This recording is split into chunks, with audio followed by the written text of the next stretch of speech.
ሰላም ገዲም ተጋዳላይ ዳዊት ፍሳሐየ ወዲ መምህር ብቐዳምነት ዕድመና ኣኽቢርካ ብምቕራብካ ምስጋና ይተቐበል። ቀፂለ ኣብ ዝሓለፈ ወርሒ ኣብ ኢትዮጵያ ብፍላይ ከዓ ኣብ ትግራይ ውግእ ክካየድ ቀኒሎ ናይ ኤርትራ ምትእትታው ከም ዘሎ እውን ብዝተፈላለዩ ይግለጽ እዩ። እንተኾነ ግን ብወገን ኤርትራ ብኣሉታዊ እዩ መልሲ ክወሃበሉ ተራእዩ። ብወገንካ ነዚ ኣመልኪትካ ብዛዕባ ኩነታት ዘለካ ፍልጦን ብኸመይ ተካፍለና? ክሳብ ሕጂ ምናልባት ናይ ኤርትራ ናይ ሰራዊት ኤርትራ ኣክቹዋሊ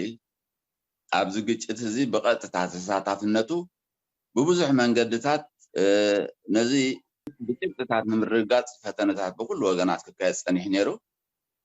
ካብ መንቀሊኡ እንድሕር ርኢናዮ እዚ ግጭት እዚ እቲ ወተሃደራዊ መልክዑ ዳ እዩ ሕጂ መፂ እምበር ኣቐዲሙ ተጀሚሩ ዝነበረ ግጭት እዩ። ነዚ ኣቐዲሙ ተጀሚሩ ዝነበረ ግጭት ብቐጥታ ናይ ኤርትራ መራሒ ኢሳያስ ኣፈወርቂ ኣብ ጉዳይ ኢትዮጵያ ስቕ ኢልና ኢድና ጣሚርና ኣይንርእን ኢና ዝብል ወግዓዊ መግለፂ ኦፊሻሊ ተዛሪቡ ነይሩ እዩ። ስለዚ ኣካይዳ ናይዚ ኣማፃፅኣ ናይዚ ግጭት እውን ሓደ ምልክቱ ንሱ እዩ። እቲ ካልእ በብወገንና ንረኽቦ ሓበሬታታት ካብ ውሽጢ ኤርትራን ብካልእ ሜዳትን ገዲፍካ እቲ ወግዓዊ ዝኾነ ዝርብ ሓደ ካብቲ መራሒ ናይ ብልፅግና ፓርቲ ኣብይ ኣሕመድ ብወግዒ ሰራዊቱ ካብ ኤርትራ ዓጢቑ ከም ዝወፀን ከም ተበገሰን ገሊፁ። ካልእ ኣብ ውሽጢ እቲ ውግእ ዘሎ ኣዛዚ ናይ ሓደ ግንባር ካብ ተኾምቢያ ተበጊሱ በሸራሮ ኣቢሉ ኣብ ሓባር ብወገኑ ንሱ እውን ብሑመራ ኣቢሉ ምዝ ናይ ኤርትራ ሰራዊት ተፀምቢሩ ንሽረ ብሓባር ከም ዘጥቅዑን ተኣሚኑ ኣሎ። ስለዚ ካብዚ ንላዕሊ መረጋገፅታት ዘድልየ መሰንን ካልእ ብጀካት ዝበሃል ብሳትላይት ዝረአ ነገራት ኣሎ በሃል ብቐጥታ ንሕና ከዓ ንረኽቦ ሓበሬታታት ናይ ኤርትራ ውግኣት ኣብ ተፈላለየ ቦታታት ከም ተራእዩን ኣብ ሆስፒታላት ሰራዊት ናይ ኤርትራን ናይ ኢትዮጵያን ብሓባር ኣብ ከባቢ ከረን ሰንዓፈ ዓድኋላ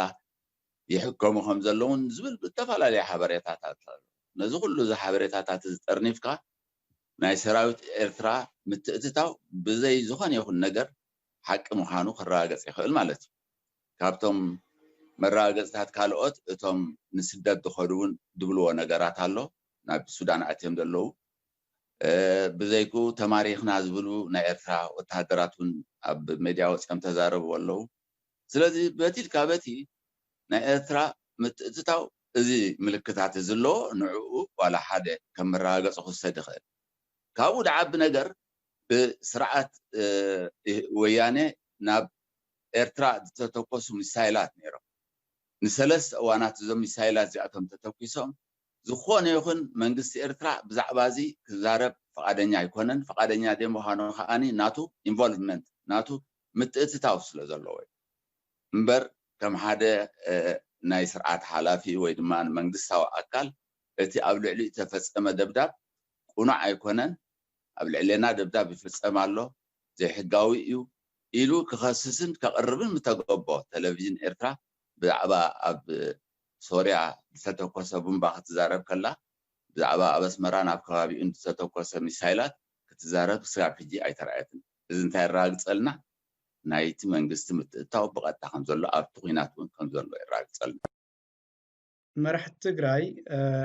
ሓያሎ ናይ ኤርትራ ክፍላት ሰራዊት ክሳብ ውሽጢ ትግራይ ኣትዮም ከም ተሳተፉ ይገልጹ እዮም። እንተደኣ ከምኡ ኮይኑ ማዕረ ክንደይ እዩ እቲ ተሳትፎ ኢልካ ክትገልፀልና ትኽእል? ብወገን እዚ ሓበሬታታት እዚ ዘተኣማምን እዩ ዘተኣማምን ይብሎ ንምንታይ ዋላ እኳ ብቐጥታ ተሳቲፍና ዝብሉ ሰባት እውን ኣብ ውሽጡ ስለ ዘለዉ ብቐጥታ ካብቲ ካልእ ዝርከብ ዘሎ ሓበሬታታት ዋላ ብኣካል ተሳቲፍና ኣብኡ ወፂና ዝብሉ እውን ዘቕርብዎ ስለ ዝኾነ ካብዚ ንላዕሊ መረጋገፂ ክህሉ ይክእልን። እቲ ተራ ሰብ ዝብሎ ጥራይ ዘይኮነ እቲ ተራ ሰብ እውን ንምሉእ ሓበሬታ ካብ ዘይክእለሉ ምክንያታት ተፈጢሩሉ እዩ። ምክንያቱ ብስም ኮረና ተዓፊኑ ካብ ገዛ ዝወፅእ ሰብ የለን። ኩሉ ናይ ሰራዊት ኤርትራ ምንቅስቃስ ዝተገብረ ከዓ ብለይቲ እዩ ነይሩ። ዋላ ብከተማታት ናይ ዓዱ ኋላ بدك أمحارة بسجنيتين بعد قيح بسنعفة كل بليت من قصاص كم زنبرون يقلص سلازي بوجني تحبرتاتات شلل الكاد حلف هيكونن مسرد اللو غير وسط عبيت نايت تساطافنت ناي سراويت إرترا متقنو نخفلت أشجاري حدا السراويت زي انت عين السراويت كله زخل كلنا خم نقوم سراويت إرترا بمسرد حساب حجي إرترا مدب سراويت بحالي بلا بجاكا أبلع الوايت صفحة له أزس كله تخالق أكل قدام يزوريا سكاب حجي زل سلاسان كلتن زوريا بلو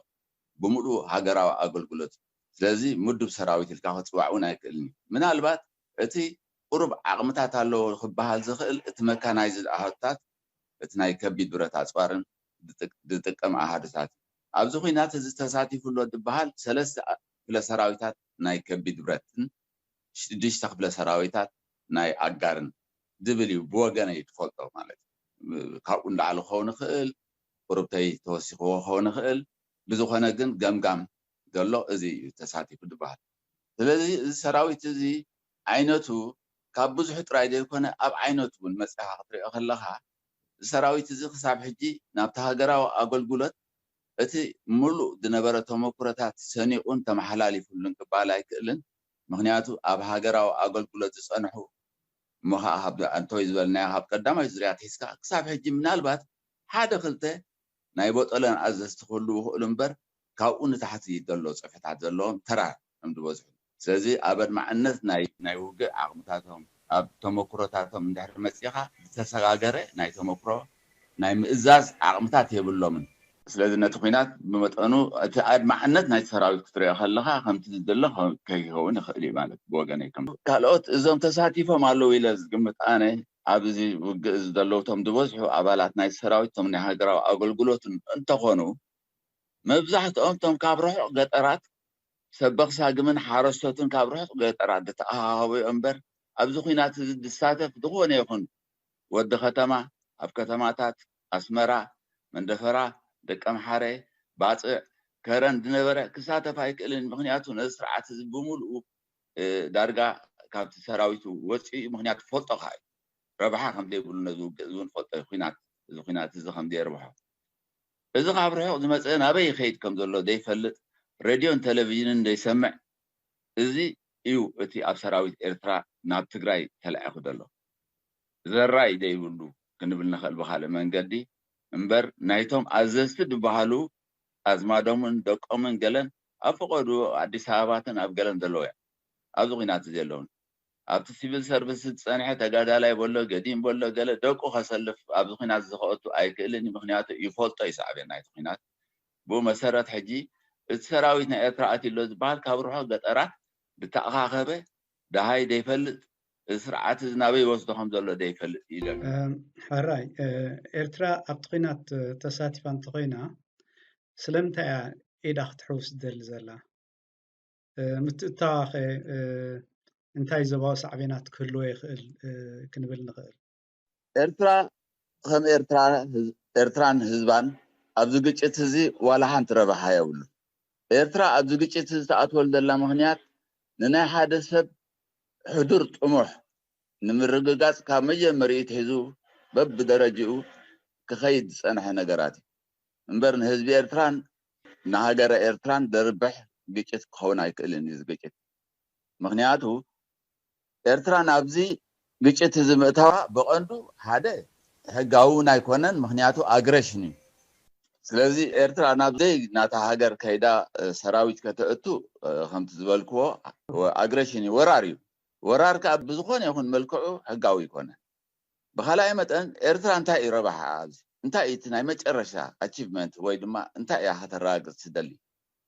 ምስ ወያነ ዝበሃል ፍሉይ ግጭት ኣብ ኤርትራ ምስ ወያነ ጥራይ ተባሂሉ ክተሓዝ ዝፀንሐ ግጭት ምስ ወያነ ጥራይ ኣይነበረን ምስ መንግስቲ ኢትዮጵያ ተገብረ ግጭት እዚ ናይ ዶብ ግጭት ተባሃለ ከዓ መዕለቢ ተገይሩሉ እዩ ብዙሕ ግዜ እውን ተዘሪቡሉ ስለዚ እዚ ናይ ዶብ ግጭት ምዝ ናይ ሕጂ ኩናት ተታሒዙ ክመፅእ ኣይግብኦን ዝኾነ ይኹን ሕቶ ናይ ዶብ ዝበሃል ኣብ ቦትኡን ኣብ ግዜኡን በቲ ዝተፈትሓሉ መንገዲ ክፍታሕን ጥራይ ነይሩ ሓራይ ኤርትራ ናብቲ ኩናት ኣትያ እውን እንተኮይና ህወሓት ዶባት ናይ ምምልካት ስለዝሓንገዱን ስለዝዓንቀፉን نتي بأهجراو بينستو هبه وساني نوع نمرقاس يوزبل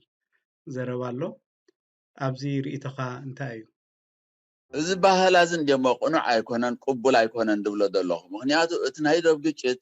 ምስ ወያነ ኣይኮነን ወያነ ኣብ ስልጣን ኣብ ዝነበረሉ ተኸሲቱ እንተተባሃለ ሓደ መልክዕ እዩ ሓደ ዘረባ እዩ ተደይኮነ ምስ ወያነ ኣይኮነን ትውግእ ነይሩ ምስ ሓደ መንግስቲ እዩ ምስ መንግስቲ ኢትዮጵያ እዩ ከዓ እቲ ዝተገብረ ናይ ሰላም ስምምዕ ከዓ ምስ መንግስቲ ናይ ኢትዮጵያ እዩ እዚ ናይ ሰላም ስምምዕ እዚ ከተግብር ዘይክእል መንግስቲ ኢትዮጵያ እንተሎ ናይ ኢትዮጵያ ሽግር ናይ ኤርትራ ሽግር ኣይኮነን ወያነ ወይ ኦሮሞ ወይ አምሓራ ከሊኦምና ክትብል ቅቡል ኣይኮነን ወላ ከመዘራርባ ቅቡል ኣይኮነን ምስ ሓደ ኣብ መንግስቲ ስርዓት ሒዙ ዘሎ ውዕል ናይ ሰላም ተገይሩ እንድሕር ትብል ኣለካ ኮንካ እዚ መንግስቲ እዚ ነቲ ደኣመነሉን ውዕል ዝገበረሉን ናይ ተፈጻምነቱ ጉዳይ ክከታተልን ክፍፅሞን ዝግብኦ ንሱ እዩ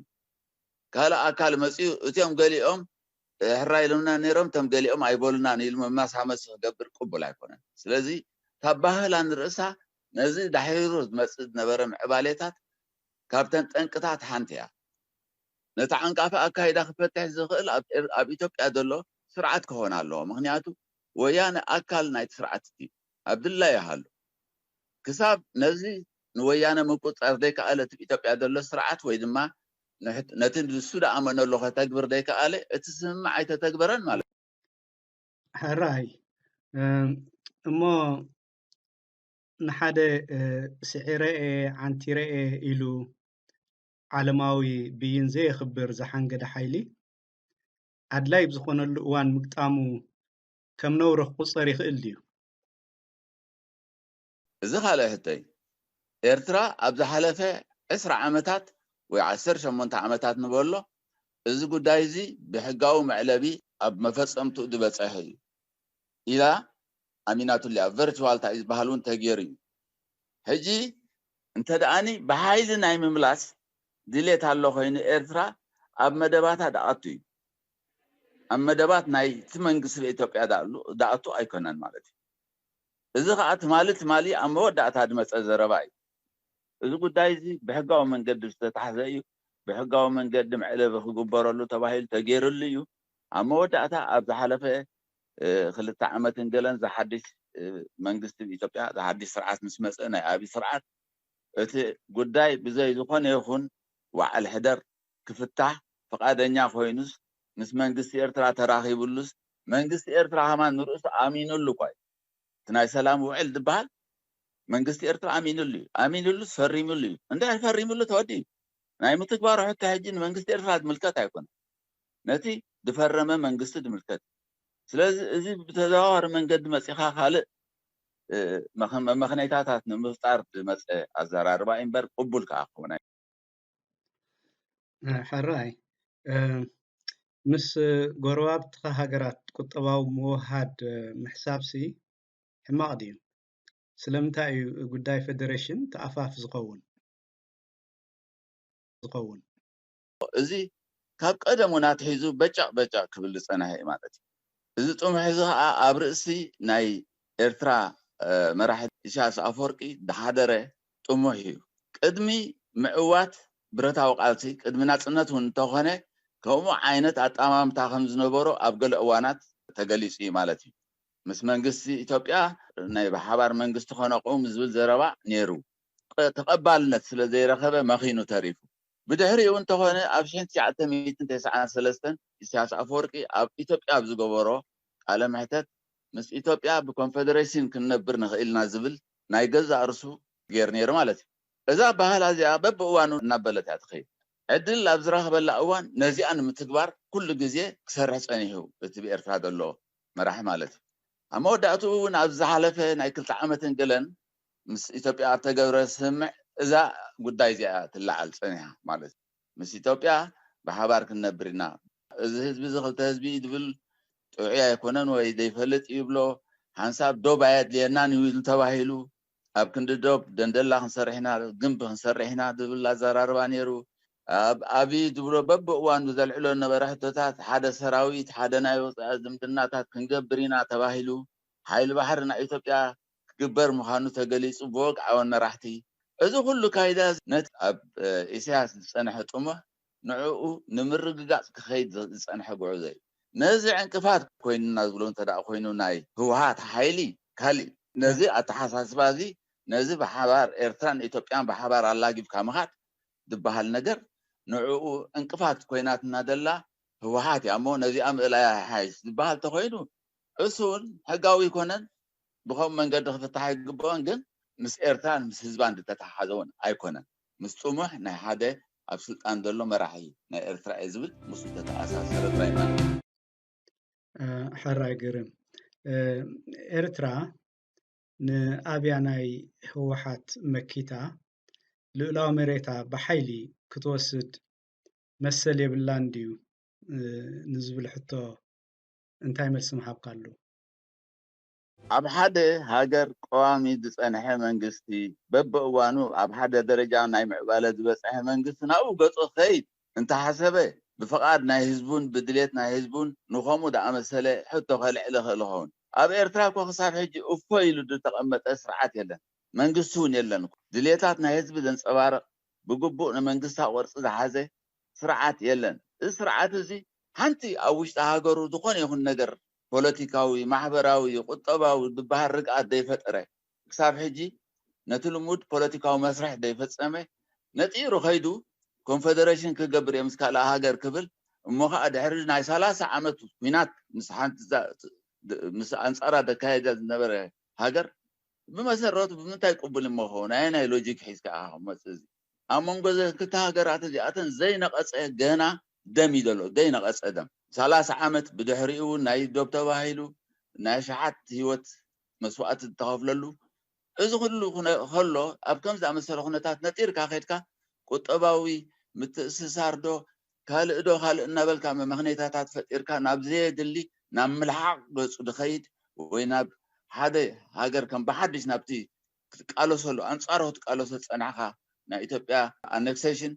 وي جزءات ناو تمليس كاحت ملس إذا قبل بين أيمن حراقرم هوحات حيلو لني بمبال دوات ملكات حانجيدو بمسنحو إيه إذا قنا إذا حنت تفتير زولو بوغنكا انتاي تبل بزعبا هاجرن هزبن نانزارب دلنا بزعبا نايول قسب بهاجتاتن دليتاتن مسؤول صارر نغرات هيكون نزاربنا دل ويدما بزعبا حدا سرعت امين حدا بارت مسكال بارت دلو بيچتا هيكون نزارب دلنا بزعبا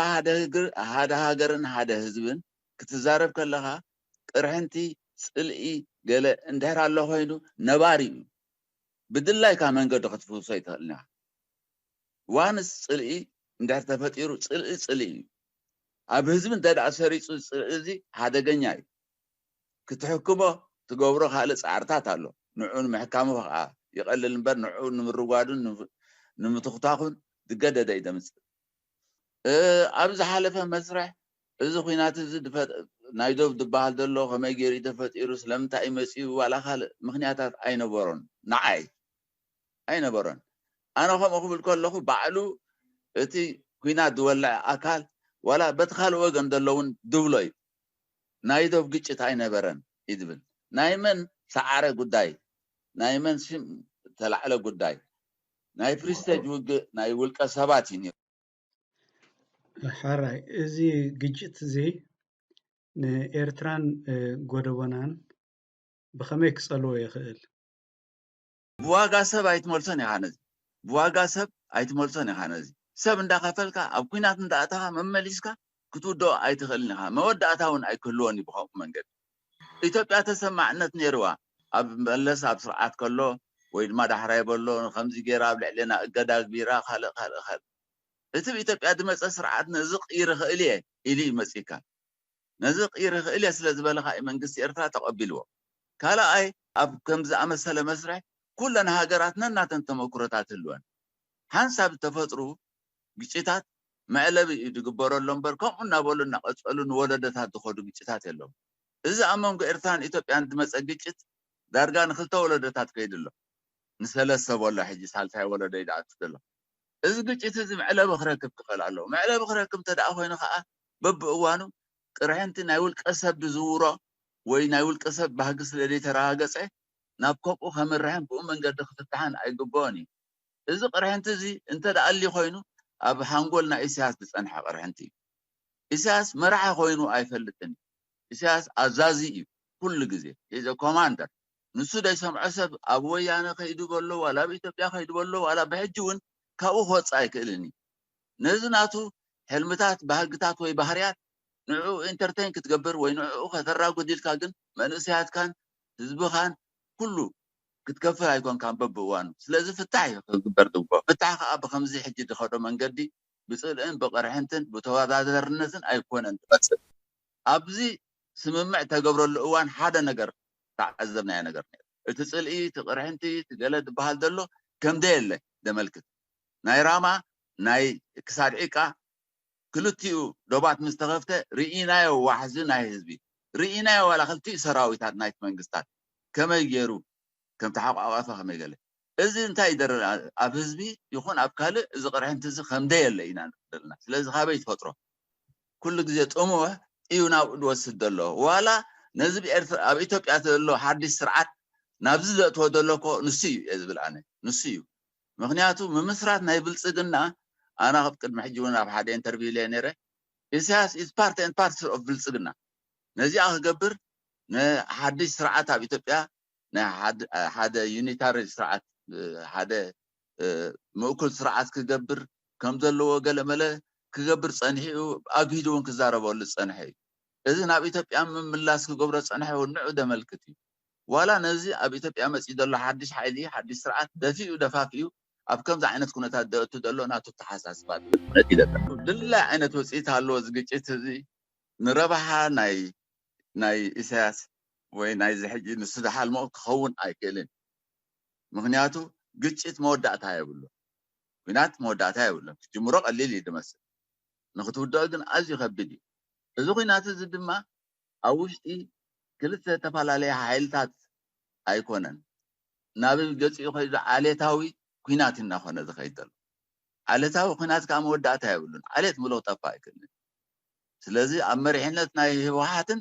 ኣብ ብልፅግናን ጥራይ ተንጠልጢሉ ዝተረፈ ኩናት ወይ ድማ ኣብ ኢሳያስን ኣብ ህወሓትን ኣብ ብልፅግናን ጥራይ ዘሎ ኩናት ኣይኮነን ኣብ ህዝብታት እዩ ዝሰርሕ ዘሎ ህዝብታት ከዓ ሓንሳብ ዝፅልእ ዝምሰበለ ስጋዕ መወዳእታ ከምኡ ኢሉ ዝቕፅል እዩ ማለት እዩ ስጋዕ ካልእ መፍትሕታት ዝርከበሉ ስለዚ ንኢሳያስ ከርብሖ ኣይክእልን እዩ ዋላ ኣብ ዞባዊ ከምቲ ንሱ ባህጊ ዘለዎ ዝደልዮ ሓንቲ መንገዲ ንሱ ኩሉ ግዜ ድሓስባ ከመይ ገይረ ዕድመ ስልጣነ ኣብዛ ዘለኽዋ ኣብ ናይ ኤርትራ ይፀንዕ ትብል ኣተሓሳስባ እንተኮይኑሉ ከዓ ኣብቲ ከባቢ እዚ ኣብ ከባቢና ዘሎ ሃገራትን ገለ ተሰማዕነት ክህልዎ ተቐባልነት ክህልዎ ይፈታትን ክኸውን ግን ከምኡ ክፈጥረሉ ይክእልን እዩ ድሮ እዚ ተጀሚሩ ዘሎ ኩናት ኣብ ውሽጢ ኢትዮጵያ ናይ ካልኦት ሓይልታት ግራቪቲ ኮይኑ ናብ ካልኦት ሓይልታት ከማን ክስሕብ ጀማሚሩ ኣሎ ማለት እዩ ንኣብነት ብሱዳን ዝረአ ዘሎ ነገር ኣሎ ብኬንያ ብሶማልን ዝረአ ነገራት ኣሎ እዚ ኩሉ እዚ እናተደማመረ ነቲ ግጭት መመሊሱ ድዕብዮ እምበር ከንእሶ ኣይክእልን ናይ ኢሳያስ ጥሙሕ ከዓ ክረጋገፅ ኣይክእልን ሓደ ብቐንዱ እቲ ህዝብን ሃገርን ንሱ ወኪለየ ድብሎ ኣብ ልዕሊኡ ዘሎ ኣጣምታ እዩ ንነዊሕ ክኸይድ ኣይክእልን ከምዚ ገይሩ ደቁ በብግዚኡ እናጥፍአ ክቕበሎ ኣይክእልን እዩ ካልኣይ ኢሳያስ ሓደ ሽም ኦልሬዲ ኢምበለም ተዋሂቦ እዩ መፀወይ ናይ ግጭት ብግጭት ክነብር ዝኽእል ሰብ እዩ ዝብል እምነት እዩ ዘሎ ዳርጋ ኣብ መብዛሕትኡ ክፍላት ናይ ዓለም ኣብ መብዛሕትኡ ናይ ጎረባብቲ ሃገራት ስለዚ ሰዋእ መሳወር ናይ ግጭት ኮይኑ ዝመፀ ሰብ ብከምኡ መንገዲ ክሕግዘኒ ይኽእል እዩ ዝብሎ እዚ መንገዲ እንተደኣ ኮይኑ መጥፊኡ ይኸውን እዩ ዝብል እምነት እዩ ዘሎ ሕራይ ብምሉእ ዓቕምና ናብ ልምዓት ንኸይነተኩር ወያኔ ዶባት ምምልካት ሓንጊዱ ስለ ዝዓናቐፈና እዩ ይበሃል እዩ እሞ ወያኔ ኣብዚ ኩናት እዚ ሙሉእ ብምሉእ ተሳዒሩ ካብ ስልጣን ተተኣልዩ ኣብ ኤርትራ ፖለቲካዊ ለውጢ ዝመፅእ ኮይኑ ደስማዓካ ከመይ ይመስለካ እዚኣ ናይ ባሓቂ ኣገዳሲ ትሕተ እያ ብወገነ ኣነ ኣብ ኤርትራ ዝሓለፈ 20 ዓመታት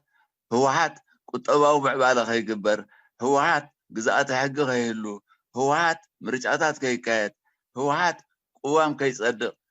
أمير عايزاتو دبل قمت أي نبرنن أيكونن كا حصد فابريكا تديس حصد ممخنيتاي هوايات نجزا رسا حموش تجزي مرجعات تاكايدا سلازي أب إرترا دخون يخون بدفوت نايد بحال إجدانجلن ولا أوش إرترا كجبر دكا النجارات بمسارته كجبر سلازي تدلي نربعها ناي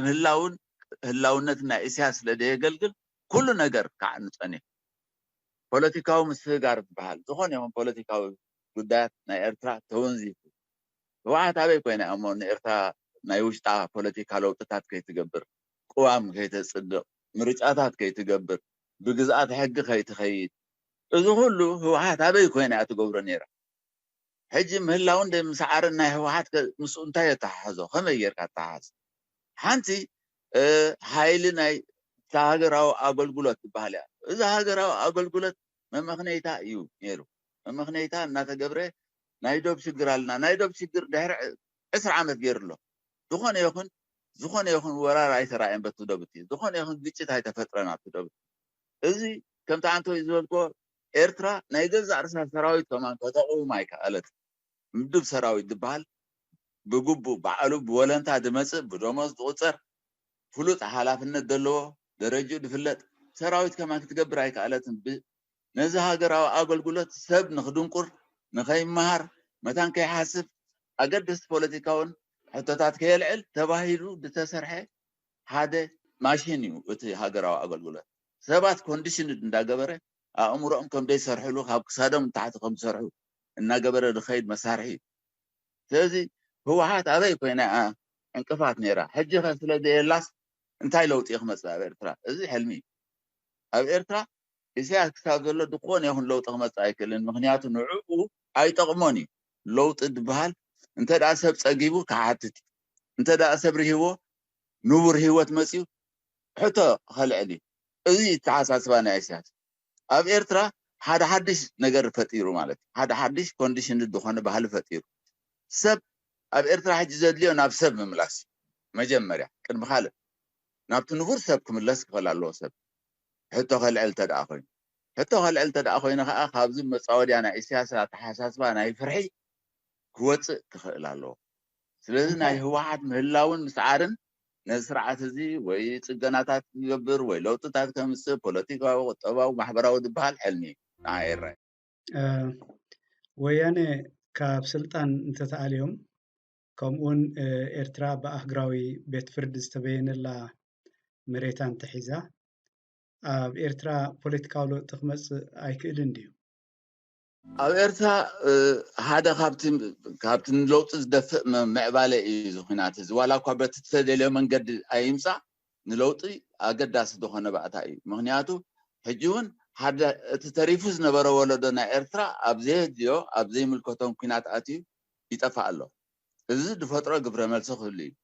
كلا نجر إذا كناتز مود أنتو يزبلكو مجمرت رأيني رومبر مود أتاو ناي كلوني أو إثيوبيا نايسياس حلمتات بناي إثيوبيا أو من قد دختري أخر لها بناي بلصقنا مهلاوان دي مهلاوان نجزع رسو أملكت حتى إذا جيت تزناب عليها وبصو كيدو نقولنا أبي already إثيوبيا جميرات دلا بس تفعل عليه من قد بدبوك دو بأورومو دو ببنشاغول دو بقولو تبالا لا عادلا سلازي إذا خمس أمثلة قلولا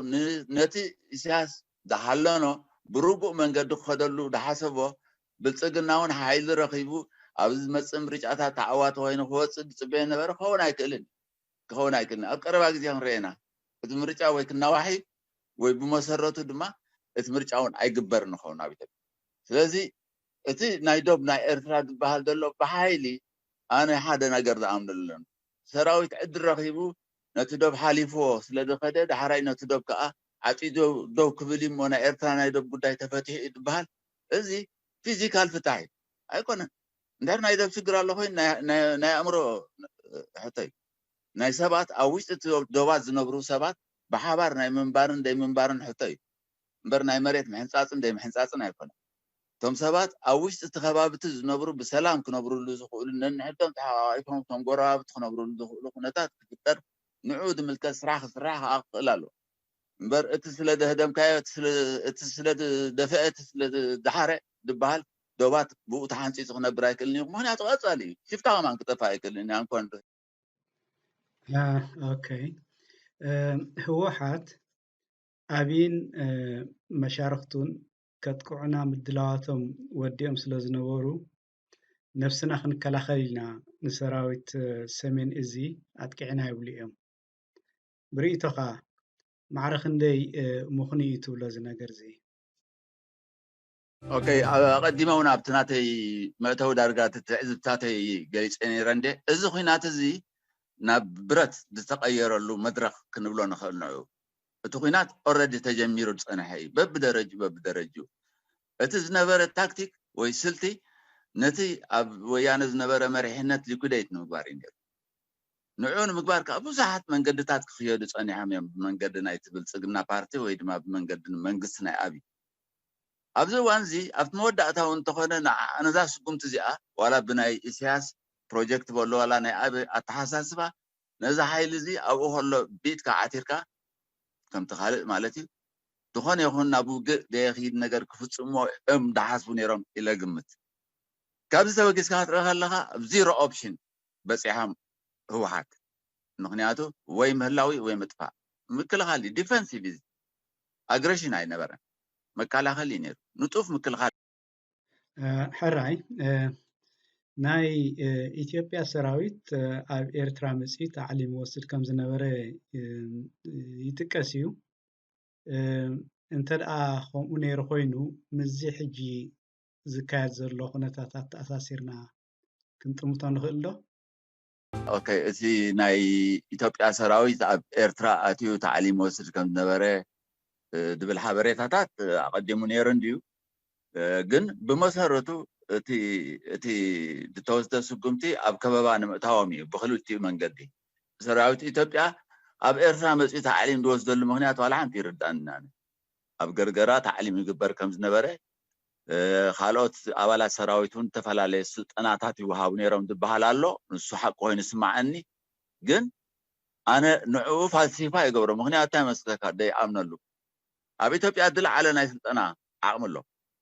مسلطن بوتاتات يخون ناي سلطنا اكالات يخون منغست إثيوبيا نوح وان او تدرنا خسرح صنحي اب إيرترا مصيها تعليم توسدل مخنيات نقول بابين بري حدش ነገር يبلون ስለዚህ ንዑ ንኸበባ ክጥዕም ተባሂሉ ዝዳሎ ዝነበረ ሰራዊት ኢለ የግምቶ حراي قديم تقدالاي داويت فسحي ود ممهر زحبكنا سفيح حبريتا بسم تخاتاتلتنا مسقنكو عمود اتا منالبات زيل علنايو وي اقداسي تبلو حبريتا ويلبو انتلكا بزقات امزي عدل كبكا بوقا كنزازن بوغناي بزح دبلو ነገር የብለኝ ሓደ ምዝ ጉዳይ ዝተሓዝ ክብሎ ዝደልግን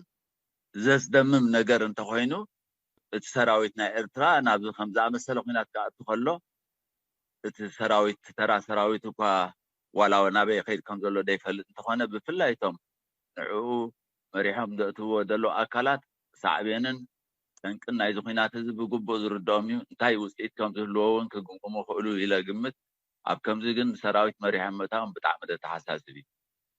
بتعمد تحساسبي مخنياتو إذا تحساسبي القطع عيد سجر ده يكونه إذا مساجي أتم نايزي أبز تخفل مسواتي أبز خسارات مولو حلافنا كسكم يوم طبعاًكم إذا ولا دزي دتفعل زلوا زخانة يكون أبزين غور أبزيد اليومنات نعو أبدين الكتب خينات أتيخا مدفع كابود عبي جبن يلن أو عالم لذي إذا قد عايزين نعاتم وقتها ملكات مالتي كلاي نجر حزب إيرترا نوح وان تسمي مخاونة قديقة